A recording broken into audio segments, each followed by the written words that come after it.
Hi guys, James at Rampant Lion Reviews again for you today with another beer review. For this one, we are going to stick to Scotland and we're going to return to a brewery that's featured on the channel a couple of times before. I've had some nice beers from these guys over the years, although this is a brewery that's appeared on the channel really rather sporadically, and the main reason for that is that I just haven't come across their beers all that often.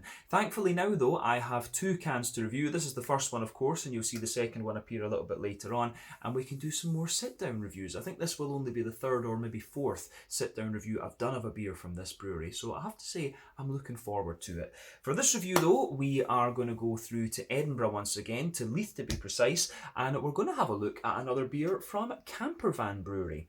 So this one is called the Leith Pils. It comes in at 4.8% ABV, and as you can guess from the name, this one is a Pilsner, or a Keller Pils to be specific, they're saying on the back. So yeah, that means it'll be a little bit more kind of yeasty and kind of unfiltered and things like that, which we do enjoy. But I have tasted this beer before. You might have recently seen my out and about video that I did at the Campervan Brewery taproom. That was just a kind of spontaneous decision to go down there and do that, but I did taste this beer there, so I know this one's good, but it's going to be nice to do a kind of full sit down review of this and see how we get on. So hopefully you guys enjoy my take on this one, and hopefully it lives up to my memories that I have of this beer. So let's see how we go. As always with my reviews then, I'll tell you a little bit about the brewery before we taste the beer. If you want to get straight to the tasting, just fast forward.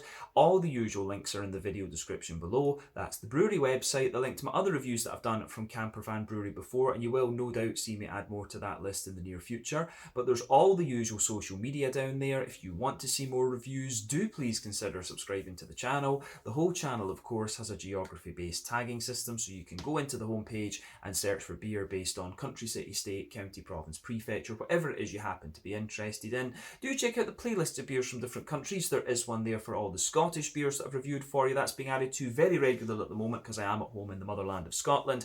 And as always, please do get in touch and let me know some of the other beers and breweries that you guys would like to see me review. It's always great to hear from you guys that are watching the videos, and the support that you show the channel is hugely appreciated. So anyway, on to my brewery notes then, to tell you a little bit about Campervan Brewery then. So Campervan Brewery was founded by Paul Gibson. So he apparently had to take a break from his career to look after his wife and daughter who required major surgery, and during his downtime he actually started to homebrew as a bit of an escape.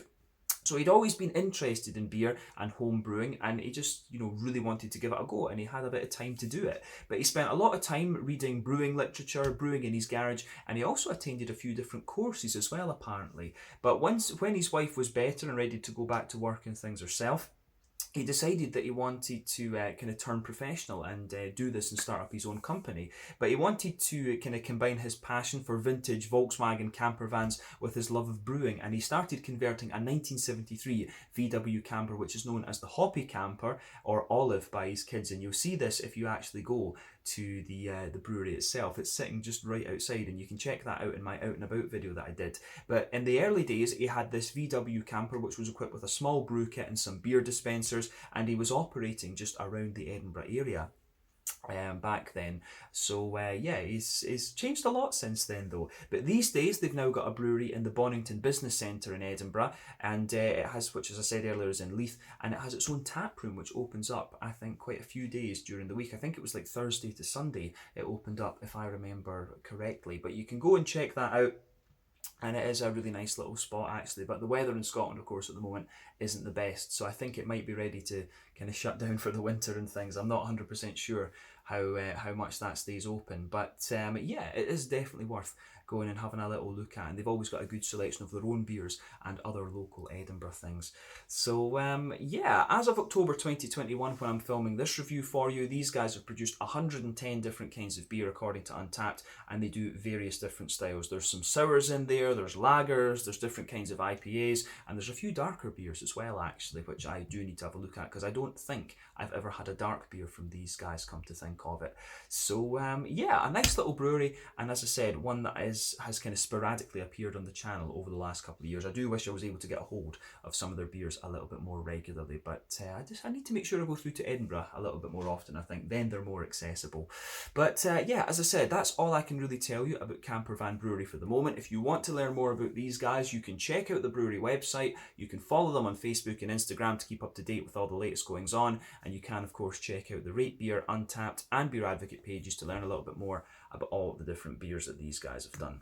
So yeah, let's get on and actually have a look at the beer itself. So I'll just let you have a little look at the artwork on this one before we open it up. So as you can see, it's quite kind of hippie-like. I do like the sort of psychedelic hippie kind of vibe that this one has. I think the light's reflecting off this a little bit too much, but I do like this little can. This is a little 330ml can, and I think I paid about £2 or something from this. This one, I believe I bought, I think I bought this one either at Beer Hive in Edinburgh or at the brewery itself. I honestly can't remember which one I got it from. But yeah, 330ml can. This, it tells you a little bit on the back here. This easy drinking, crisp and clean Pilsner has been traditionally lagered and tanked to ensure you receive the full flavours of German Tettnang hops and our Bavarian yeast. Leith Pils pairs with good times. So yeah, it's good. But like I said, I had this beer in my out and about video that I did. And it was pretty nice actually, so I'm looking forward to trying this again. But as you can see, there is the one of the slogans, if you like, of Campervan Brewery: wandering but not lost, and you can see the VW camper there, which is cool. But yeah, still love the focus on that camera, by the way, it's ridiculous. But yeah, 330ml can this. Let's get this beer out and into the glass. Was looking forward to doing this one as soon as I bought the can actually. But yeah, let's get started with this. Oh, this will be good as well. So, this one, 4.8% Pilsner, as we've mentioned before. And it's a Keller Pils as well, which you can certainly see from the appearance. So, the appearance of this beer then, as you can see, it's poured with about a finger of a frothy, I would say, I think that's a perfect white head. You can see it there, lovely and frothy. Camera's just focusing on that, just look at that. Absolutely beautiful, but lovely, big, thick, one finger frothy white head on this. The colour of the beer is a lovely kind of bright golden straw yellow, and you can see if I put my hands behind the glass there, you can see the real colour of this one. I found that's a good trick actually when I'm filming in my bedroom, which is my bedroom back in Scotland, I should say, which is quite nice. But yeah, one or two big bubbles sticking towards the side of the glass, a few little ones going up towards the bottom of the head there, and as you can see, this beer does have a good little bit of a kind of naturally hazy sort of thing to it. So yeah, I do like how this goes together. Now, the story of the Pilsner, actually, so we know this. The story of the Pilsner is that it goes back to the year, I want to say 1840.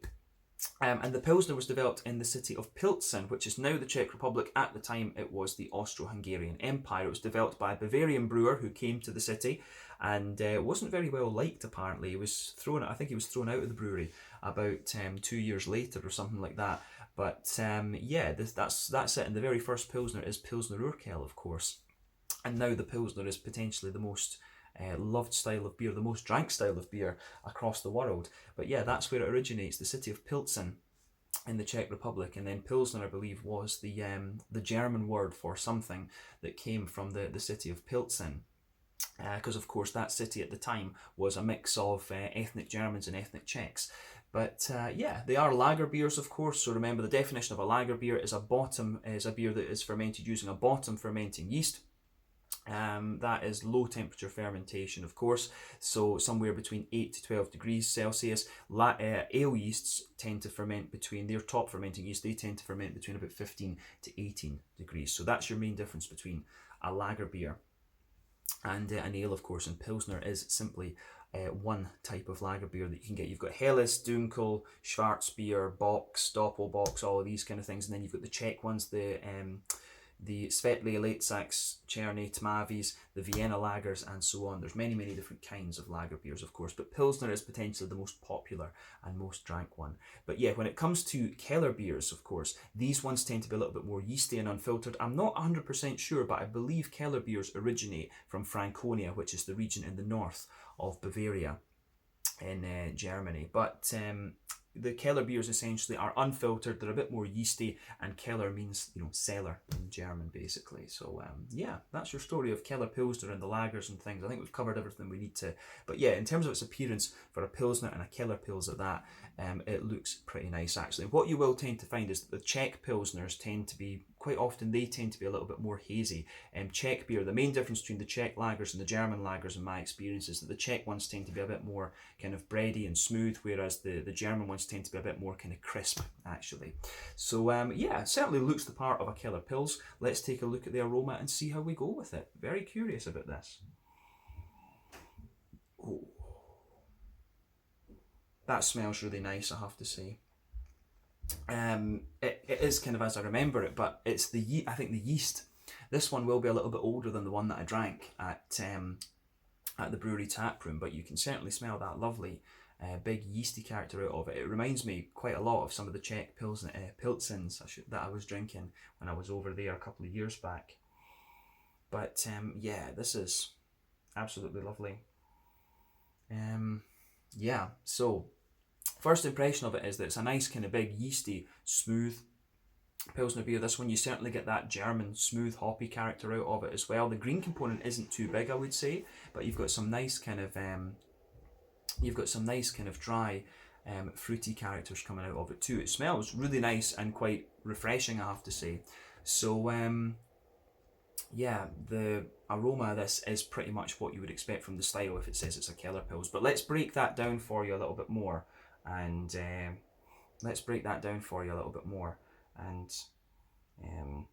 describe it a bit more succinctly.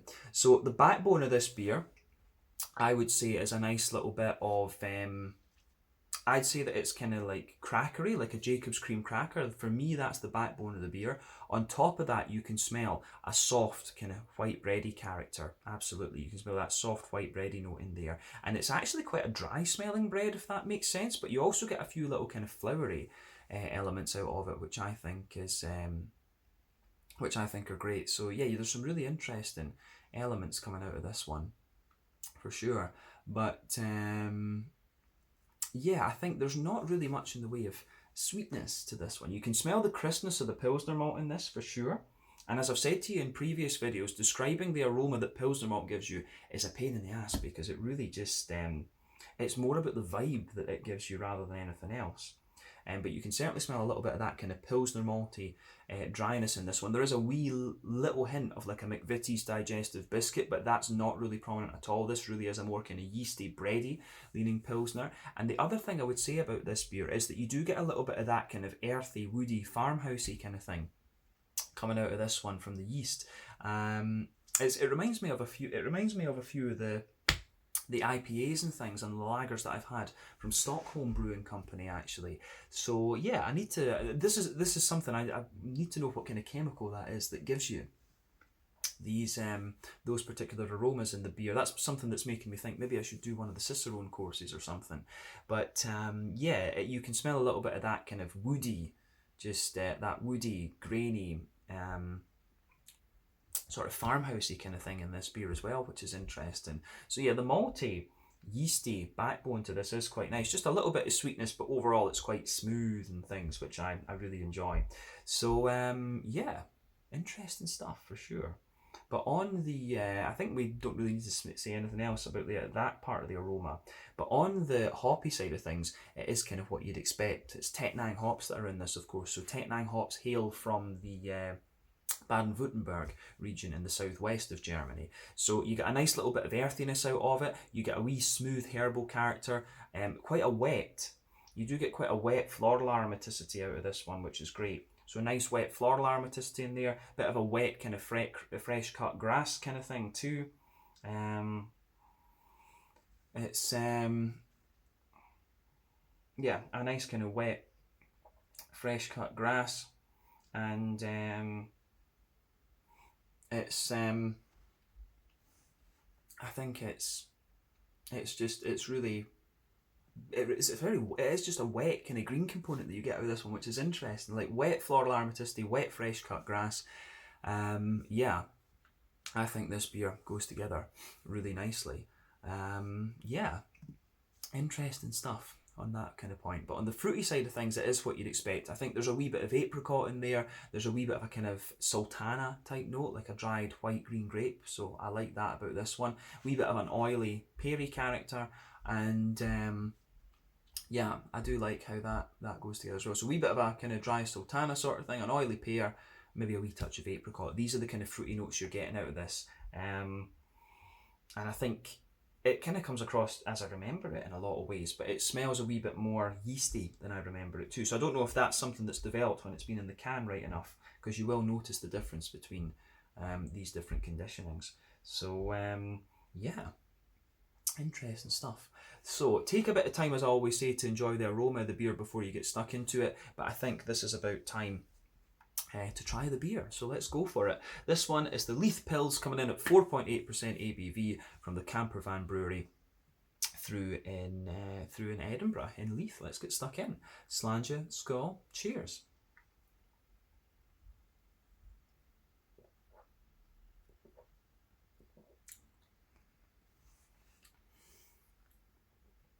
Yeah, definitely more kind of yeasty than I remember it being on tap, actually. That is interesting for sure. But I will say straight away, it's a solid beer, this one.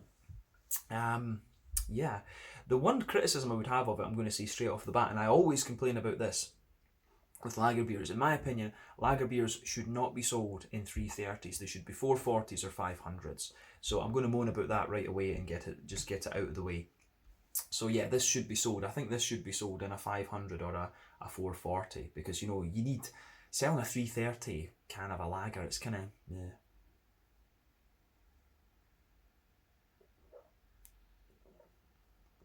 So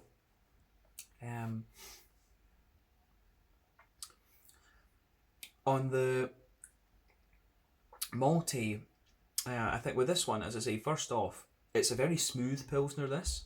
It is kind of akin to what I've had from Czech Pilsens before. It really, it leans more towards that Czech side of things, I think, than it does the German side, although there are little hints of a kind of Munich Helles type vibe to this beer as well, actually, so we should say that for sure. I'll need to, once I've finished this review and published it, I'll need to go and have a look at my out and about video and see what I said about this. But yeah, I think this is a really nice, smooth and easy drinking lager beer for sure. So let's break this down for you then. Straight away across the middle third of your palate, you can feel that nice kind of Jacob's cream crackery backbone. I really like that about this one. The backbone of this is nice. Towards we'll focus on the middle third of your palate now, but towards the front of that middle third of your palate, you get one or two little woody elements to the beer. You can feel that, and they go out later into they go out and smoothing out a little bit into the aftertaste of the beer. So I really like that about this one. On top of that, you've got a nice kind of soft white bready kind of thing. So I like that, a nice kind of malty. Just that soft, fresh white bread. It's not quite as dense as I thought it was going to be from the aroma, I have to say, and I like that about it too. But if you go towards the back of that middle third of your palate, it's as you go towards the back of that middle third of your palate, it's got a little bit of a more kind of crisp, you get that crisp element from the Pilsner malt in there, so you can feel that. But as you go into the centre of your palate, you've got a wee circle there, which is like McVitie's digestive biscuits, and I think that comes together really well in this one too.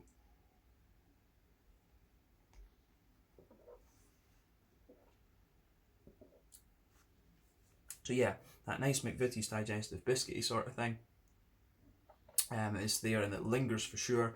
But as you go further out towards the edge of the palate, you can feel that biscuity character just getting a little bit more kind of grainy and dry, actually. And again, you've got that wee you've got that wee kind of how would you say, you just get that kind of, you do get a little bit more of the kind of yeasty, kind of grainy character of the bread towards the back of that middle third of the palate too. But yeah, I don't think there's too much else we really need to say about what's going on in the middle third of the palate with this one. So let's look at the back third of the palate then. So the border region between middle and back third of your palate, you get a bit of a bready build-up, bit of bread crust. Going on top of that, into the back third of the palate, there's a wee bit of a kind of grainy, there is a wee bit of a kind of more grainy bread crust, and you can feel that getting grainier and grainier the further back you go. You can feel more grains from the sort of crackery notes I was talking about as well. The white bread is more grainy, and then on top of that you get all the kind of yeasty elements in there, so you get that kind of woody, kind of almost rye-like, doughy, yeasty kind of thing out of this one, but it's still quite airy in a sense, so you can feel at the back of your palate with this one, the flavour's a bit taller. As you come further forward, as I always say, it condenses down, then as you go into the middle third of your palate, you can feel these flavours just squashing together a little bit. And I think that adequately describes the kind of malty, yeasty component of the beer. So let's go on to the hoppy side of things. So back corners of the palate, you've got a little bit of earthiness there. As you move further forward, you get a little bit of that kind of herbal quality, of course, and these are things that you would expect from German noble hops. You always get a little bit of that, and as you push forward towards the kind of front corners of the palate, it's got a little bit of a kind of floral aromaticity, and it's quite a wet floral aromaticity that you get out of this one too. But round the front curve of the palate, it's a little bit lighter. It's a little bit lighter and more grassy, I would say. So yeah, a little bit lighter and more grassy, and it's, I think the floral aromaticity and the grassiness is quite wet in this one, but there is a little element of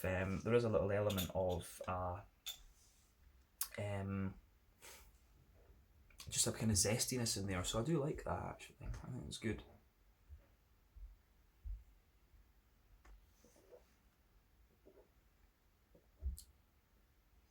So on the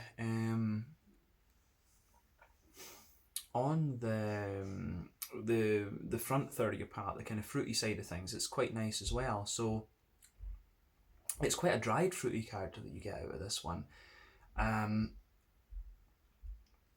say towards the back of that front third of your palate, you can feel there's a little bit of a sultana sort of, there is a wee bit of a kind of sultana apricot-y mix of things actually. So sultanas, as I always say, kind of dried white green grapes, because a lot of people watch from abroad and ask me what sultanas are, but there you go.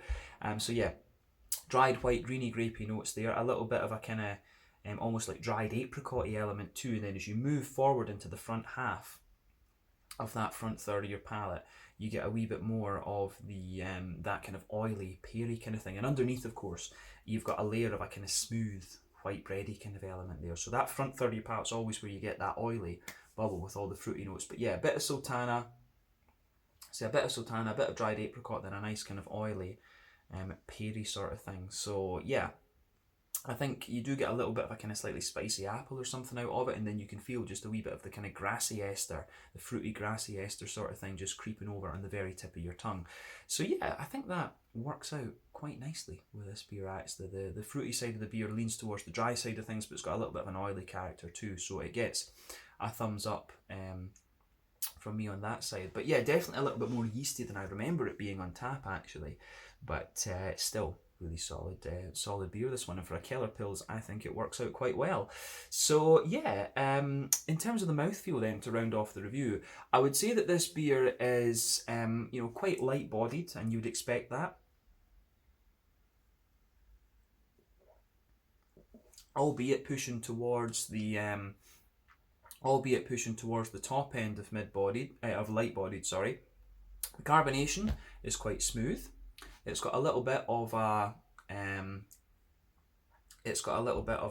kind of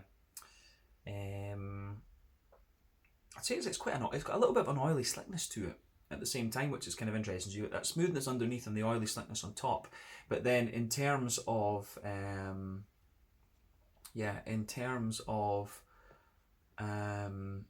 the hoppy side of the beer, I would say in terms of IBUs, I think this is about 20 IBUs, which is kind of standard for the style. So 20 IBUs. The malty side of things, very, very smooth, a little bit grainy. It gets a bit drier the further you go into the aftertaste, but remember the yeast is also contributing to that. Then the fruity side of the beer is a little bit oily and a little bit dry, and it's kind of common fruits that you're getting out of this one: the apricots, the sultanas, and a wee bit of a you know, a little bit of that kind of oily, peary sort of thing. So yeah, nothing really unexpected about this particular beer when you consider what style it is, but I have had the beer before, I do have to bear that in mind. It's certainly a little bit more yeasty than I remember it, but I think this one is quite nice. My only complaint about it really would be that it needs to be sold in a half-litre can. I don't like lager beers and pilsners and stuff being sold in 330s. For me, this has to be a 500 or at least a 440. Minimum. But yeah, can't complain about the beer, only the volume that it's sold in. So that kind of tells you what you need to know. But I think we can round off this review there then. So once again, thank you for watching my beer reviews. Until the next time, please like, subscribe, share, all the usual YouTube stuff. Let me know your own thoughts on this beer in the comment section below. Let me know what your favourite beers are from Campervan Brewery. And we do have another beer to review from them at some point soon. So keep your eyes peeled for that. Check out my social media, check out Campervan's social media, and you can of course check out my out and about video that I did at their tap room, which was filmed maybe about 2 months ago or something like that. So do check that out. It published fairly recently. But until the next time, slange it just now, and I'll catch you guys later. This was the Leith Pils, a Keller Pils coming in at 4.8% ABV from Campervan Brewery in Leith in Edinburgh. Slange it, skull, and cheers.